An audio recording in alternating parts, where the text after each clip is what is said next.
قد افترينا على الله كذبا إن عدنا في ملتكم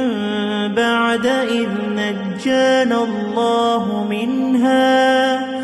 وما يكون لنا أن نعود فيها إلا أن يشاء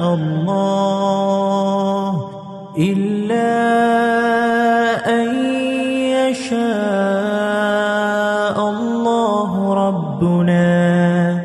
وسع ربنا كل شيء علما على الله توكلنا ربنا افتح بيننا وبين قومنا بالحق وأنت خير الفاتحين.